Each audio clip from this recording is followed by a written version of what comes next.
E a última exortação, a quinta e última exortação que Tiago faz aos irmãos de Jerusalém, que está no versículo 17, é: quem sabe fazer o bem e não faz, está em pecado. Ele disse: portanto, aquele que sabe que deve fazer o bem e não faz, nisso está pecando. Tiago agora ele está finalizando a sua exortação. Aparentemente, nos parece que Tiago ele muda completamente de assunto. Ele estava falando sobre a riqueza, sobre essa soberba, mas parece que Tiago agora está mudando de assunto.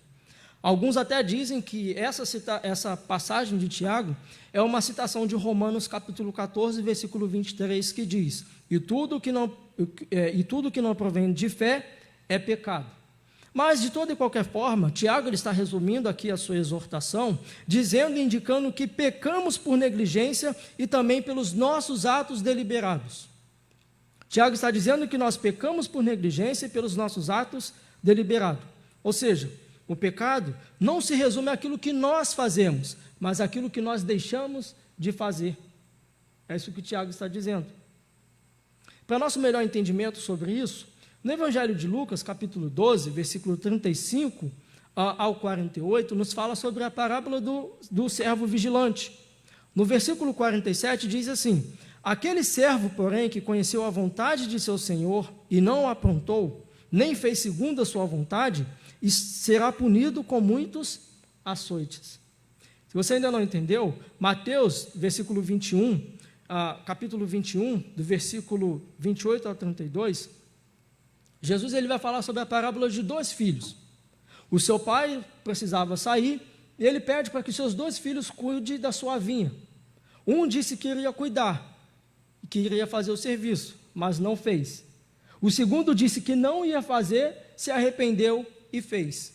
Aí Jesus conclui perguntando: qual dos dois fez a vontade de Deus? Aquele que disse que ia fazer e não fez, ou que disse que não ia fazer e fez? Então veja, por vezes, meus irmãos, nós sabemos o que nós devemos fazer, nós sabemos que nós não devemos nos prender das coisas desse mundo, sabemos que a nossa vida é como uma neblina, nós sabemos que nós iremos nascer, crescer, dar frutos e morrer, mas mesmo assim nós vivemos e às vezes nos orgulhamos em nós mesmos. Nós sabemos de todas essas coisas, mas nós agimos como se nós fôssemos viver aqui nessa terra eternamente. Nós sabemos que nós devemos orar, sabemos que nós devemos ler a Bíblia, sabemos que nós devemos ter uma vida de santificação, sabemos que nós devemos participar regularmente dos cultos, sabemos que devemos devolver os dízimos, sabemos de todas essas coisas, mas muitas vezes nós não fazemos. Sabemos que nós devemos assumir uma responsabilidade no reino de Deus, mas nós não fazemos. E às vezes nós não fazemos. Ora, se sabeis essas coisas, bem-aventurados sois se as praticardes. João 13, 17. Devemos, portanto, meus irmãos, estar alertas quanto à busca pela riqueza ou pelos prazeres deste mundo, pois a nossa vida é como neblina que logo se dissipa, razão pela qual devemos depender inteiramente de Deus. Devemos estar atentos quanto àquilo que tem sido o nosso maior motivo de orgulho para nós e que possamos fazer o bem enquanto tivermos a oportunidade.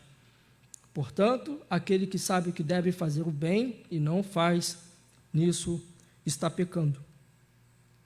E eu concluo dizendo que já tem muita gente normal, isso é normal, planejando o seu 2021.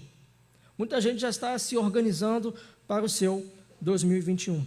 Mas, meus irmãos, que nós possamos confiar nossos caminhos, nossos planos e os nossos projetos nas mãos do Senhor. E como que nós fazemos isso? Através da oração, através da entrega das nossas orações. Que nós possamos fazer os nossos planos, mas confiar completamente em Deus. Confiar inteiramente nele.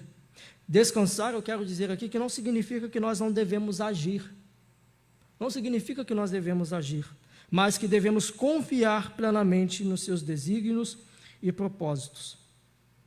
A vida é tão breve que não podemos nos dar o luxo de desperdiçá-la com os caprichos deste mundo.